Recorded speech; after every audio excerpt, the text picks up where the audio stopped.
Assalamualaikum warahmatullahi wabarakatuh. Berjumpa kembali dengan saya Marlina Dwi Fitri.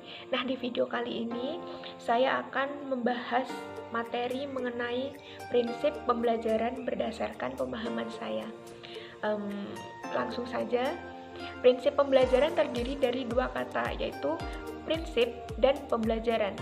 Prinsip adalah sebuah kebenaran atau kepercayaan yang diterima sebagai dasar berpikir atau bertindak. Sedangkan pembelajaran berarti segala hal yang berkaitan dengan proses belajar. Nah, belajar sendiri berarti suatu aktivitas mental dan psikis dalam berinteraksi yang menghasilkan perubahan pada diri sendiri. Jadi, prinsip pembelajaran adalah landasan berpikir atau bertindak yang berkaitan dengan proses pembelajaran, dengan harapan tercapainya tujuan pembelajaran dan tumbuhnya proses pembelajaran yang dinamis dan terarah. Nah, prinsip-prinsip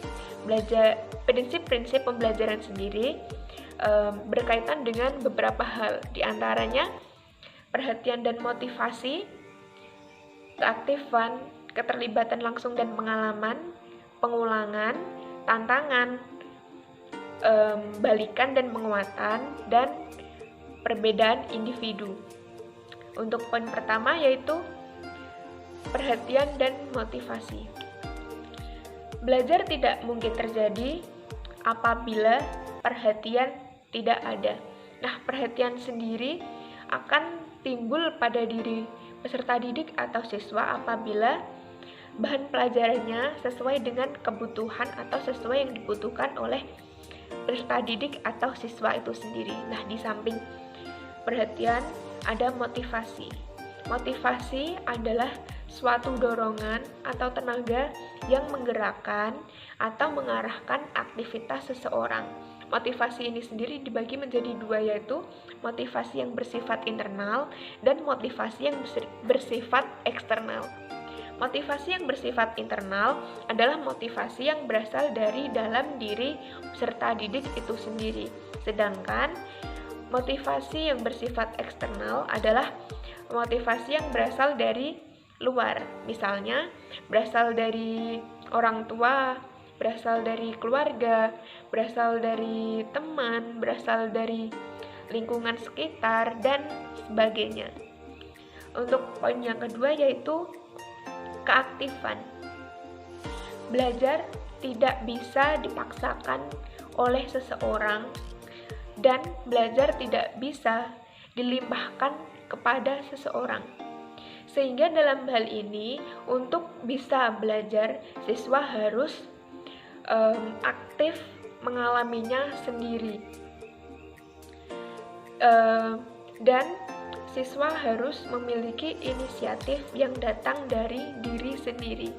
Di sini guru hanya berperan untuk membimbing dan mengarahkan. Poin ketiga yaitu keterlibatan langsung dan pengalaman. Keterlibatan langsung ini guru dan siswa harus terlibat langsung dalam kegiatan pembelajaran. Di sini, dengan terlibat langsung, peserta didik akan merasa bahwa dirinya berharga di dalam kelas ketika kegiatan pembelajaran berlangsung, sehingga peserta didik dapat menikmati perjalanan pembelajaran tersebut. Nah, belajar yang baik adalah belajar dari pengalaman langsung. Dengan pengalaman langsung, siswa tidak sekedar mengamati secara langsung, tetapi ia juga terlibat secara langsung dalam perbuatan. Ia harus menghayati dan harus bertanggung jawab terhadap setiap hasilnya. Terus poin selanjutnya yang keempat yaitu pengulangan. Pengulangan dapat melatih siswa dalam mengamati, menangkap, mengingat, menghayal, merasakan dan berpikir. Dengan begitu akan memudahkan peserta didik atau siswa dalam memahami suatu hal yang telah dipelajarinya. Kemudian poin yang kelima yaitu tantangan. Tantangan ini merupakan salah satu hal yang penting dalam kegiatan pembelajaran. Peserta didik tidak akan merasa tertantang apabila dalam pembelajaran guru selalu menyuapinya dengan pelajaran itu sendiri. Nah, peserta didik hanya tinggal menelan pelajaran yang diberikan oleh guru, sehingga akan membuat peserta didik merasa masa bodoh dan kurang kreatif, sehingga pelajaran yang diterimanya tidak akan berkesan sama sekali. Untuk hal ini, peserta didik memerlukan tantangan yang dapat menggairahkan dan memberikan semangat kepada peserta didik untuk dapat mengatasi tantangan tersebut. Kemudian poin yang keenam yaitu balikan dan penguatan. Balikan peserta didik akan semangat belajar apabila ia mengetahui dan mendapat hasil yang baik. Nah, hasil yang baik ini akan memperoleh balikan yang menyenangkan dan berpengaruh bagi hasil usaha belajar selanjutnya.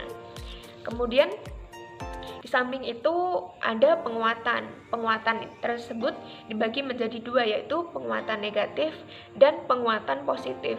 Penguatan negatif seperti adanya ketakutan peserta didik atau siswa akan tidak naik kelas, sehingga mereka akan berusaha menghindari hal tersebut dengan belajar bersungguh-sungguh.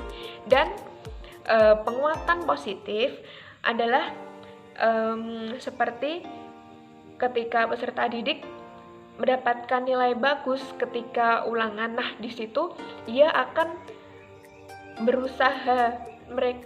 ia akan bersungguh-sungguh dalam belajar guna mempertahankan nilai bagus tersebut, atau bahkan untuk mendapatkan nilai yang lebih baik lagi.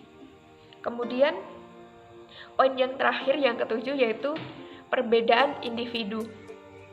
Setiap guru atau seorang guru harus bisa benar-benar memahami bahwa setiap peserta didik itu memiliki karakteristik dan ciri masing-masing. Mereka tidak bisa disamakan dalam kegiatan pembelajaran.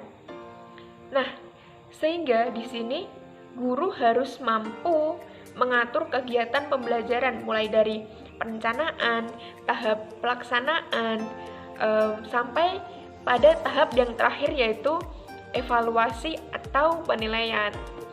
Nah, saya rasa itu materi yang bisa saya sampaikan.